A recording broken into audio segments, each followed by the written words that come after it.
Dulu kala, di istana kerajaan Daha, hiduplah seorang raja bersama kedua putrinya. Suatu hari, raja memanggil kedua putrinya karena mereka akan kedatangan tamu dari kerajaan Karuhipan yang bernama Raden Dinu Pertapati.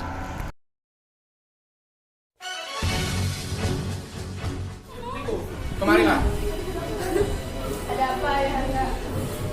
Apakah Ayahanda memanggilku juga?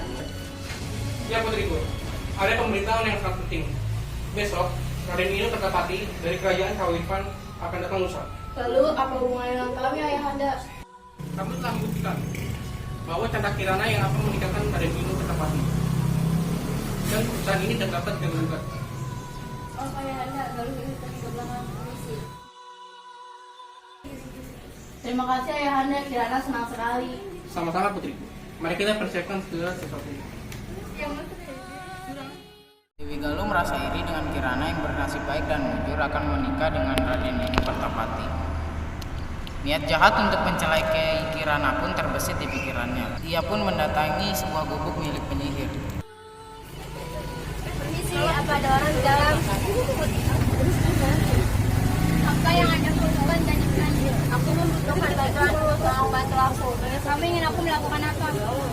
Aku ingin kamu menyihir Chandra Kirana menjadi sesuatu yang sangat menjijikan. Yang jelas, aku ingin Chandra Kirana menderita. Baiklah, aku akan menyihir Chandra Kirana sehingga dia tidak dapat berkenalan dan bicara dari ini. Terima kasih atas bantuanmu. Senang bekerjasama dengan penyihir sepertimu. Ini uang sebagai imbalannya. Sekarang aku akan mempersiapkan suku untuknya. Kutunggu kabar darimu, penyihir. Keesokan harinya, Chandra Kirana pergi ke pasar membeli keperluan untuk menyambut kedatangan Raden Dinu Pertapati besok. Sepulang dari pasar, Kirana melewati sebuah sungai. Di sungai tersebut, Kirana dihadang oleh seorang perempuan tua yang buruk rupa. Perempuan tua itu adalah nenek sihir yang diperintah oleh Galuh untuk menyihir Kirana.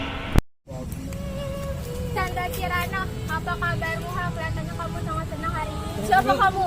Dia aku sini untuk menjadi keong. Kenapa kamu ingin menyihirku? Apa salahku? Saudaramu yang menyuruhku untuk menyihirmu. Siapa? Galuh. Tidak mungkin, kau pasti berbohong. Sudah, jangan banyak omong. Terima saja nasibmu. Haha, simsalabim apa?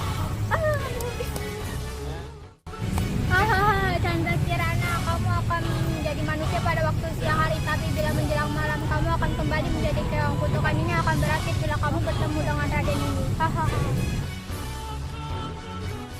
Chandra Kirana telah dikutuk menjadi keong emas dan dibuang ke sungai hingga terdampar di desa Dadapan. Di lain sisi, ada seorang penduduk yang melihat kejadian tersebut dan berinisiatif untuk melaporkan tersebut kepada Baginda Raja. Kemudian penduduk tersebut berjalan ke arah kerajaan Daha dengan tergesa-gesa, dan sesampainya di depan gerbang, ia bertemu dengan dua orang penjaga.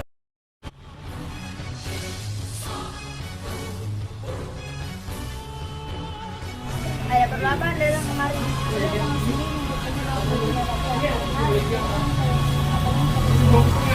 Baiklah, saya akan mengantarkan Anda bertemu dengan Baginda Raja. Setelah percakapan dengan dua orang penjaga, di antara penduduk tersebut bertemu dengan Baginda Raja. Permisi Baginda, maaf, saya mengganggu waktunya. Saya ingin memberitahu bahwa ada seorang penduduk yang ingin bertemu dengan Baginda Raja. Silakan bawa alat pertemuan ke sini.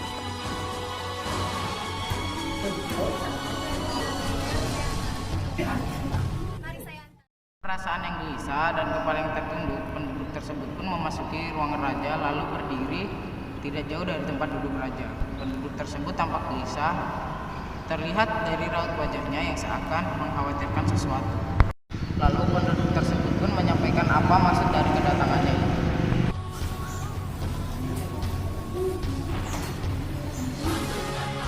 Dan keperluan apa ini? Baginda, sebelumnya saya datang sini memberitahu sesuatu yang terjadi pada Baginda bahwa Chandra Kirana telah dikutuk oleh penyihir jahat dan merubahnya menjadi seekor keong emas, lalu dibuang ke sungai menuju desa Dadapan.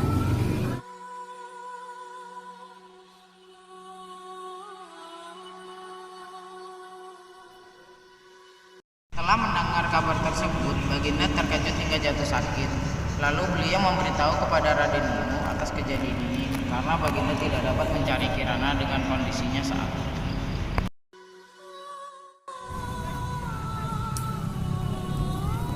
Oh, keong yang sangat cantik. Aku akan membawamu pulang.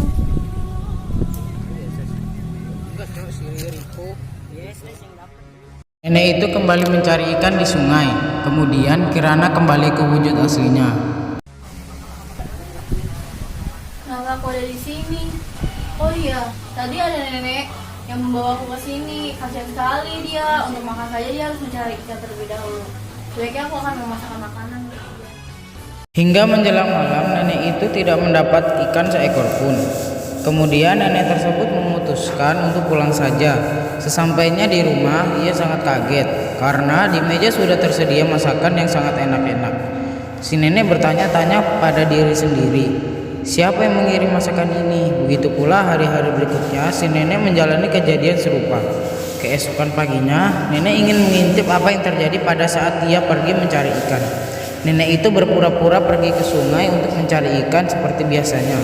Lalu pergi ke belakang rumah untuk mengintipnya. Setelah beberapa saat, si nenek sangat terkejut karena keong emas yang ada di tempayannya berubah wujud menjadi gadis cantik. Gadis tersebut lalu memasak dan menyiapkan masakan tersebut di meja. Karena merasa penasaran, lalu nenek tersebut memberanikan diri untuk menegur putri dan cantik itu.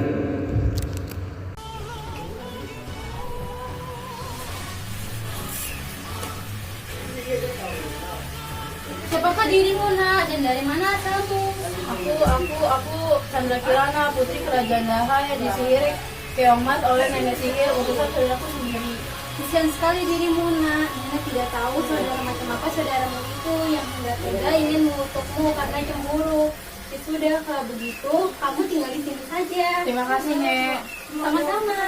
Di lain sisi, saat ini kerajaan Kahuripan atau lebih tepatnya kerajaan dari Pangeran Inokertapati juga mendengar bahwa Putri Chandra Kirana telah menghilang. Pangeran Inokertapati tak mau diam saja, ia pun mencari dengan cara menyamar menjadi rakyat biasa. Nenek sihir pun akhirnya tahu dan mengubah dirinya menjadi gagak untuk mencelakakan Raden Inokertapati. Raden Inokertapati kaget sekali melihat burung gagak yang bisa berbicara dan mengetahui tujuannya. Dia menganggap burung gagak itu sakit dan menurutinya, padahal Raden ini diberikan arah yang salah.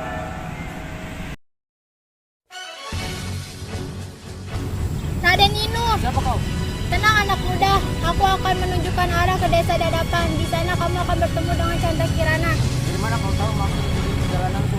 Siapa kau sebenarnya? Kau tidak perlu tahu siapa aku, ikuti saja petunjuk yang kuberikan. Baiklah, terima kasih atas pertolonganmu.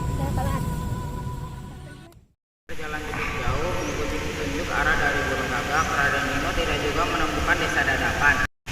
Di perjalanan Raden Inu bertemu dengan seorang kakek yang sedang kelaparan. Diberinya kakek itu makan. Ternyata kakek itu adalah orang sakti yang baik. Dia menolong Raden Inu dari burung gagak itu.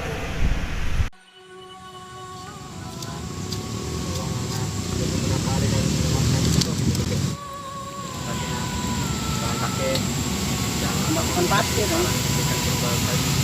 Tadi hari atau orang penginir memberikan arah salah ke lalu akan harus melakukan itu memilih aliran sungai ini di sana tempatkan mereka di depan. Terima kasih Kek. Dia akan bantu jalan ini. Jadilah jalan ini.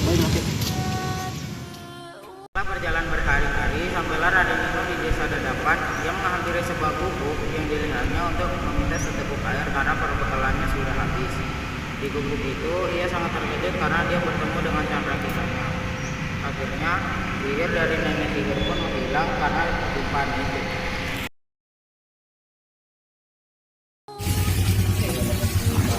Nah, ini di rumah. Itu udah bisa di sini. Dan aku kan dapatkan untuk air. Aku nggak salah kalau jalan jauh ini. Widi. Ah, punya kamu Chandra Kirana? Raden Inu, kenapa kamu bisa ada di sini? Ceritanya panjang, beberapa hari aku mencari ini. Sekarang, ayo kita pulang. Ayahmu sudah menunggu. Terima kasih telah menyelamatkanku. Dari dalam rumah terdengar suara nenek memanggil Kirana. Kirana, siapakah dia? Oh ini, Raden Inu yang waktu itu Kirana kehilangan, Nek. Dia datang untuk menjemput pulang. Tapi Kirana tidak tega meninggalkan nenek sendirian di sini. Tidak apa-apa Kirana. Tapi keluargamu merindukanmu. Begitupun sebaliknya. Kalau begitu pulanglah dengan Raden Inu. Begini saja, ini ikut bersama kamu di sana dan ikut sama kami. Akhirnya Raden Inu membawa datang Chandra Kirana beserta nenek yang baik hati tersebut ke istana, dan Chandra Kirana menceritakan perbuatan Dewi Galuh pada sang raja. Raja meminta maaf kepada Chandra Kirana dan sebaliknya. Dewi Galuh lalu mendapat hukuman yang setimpal karena Dewi Galuh merasa takut. Maka dia melarikan diri ke hutan. Pernikahan Chandra Kirana dan Raden Kertapati pun berlangsung dan pesta tersebut sangat meriah. Akhirnya mereka hidup bahagia.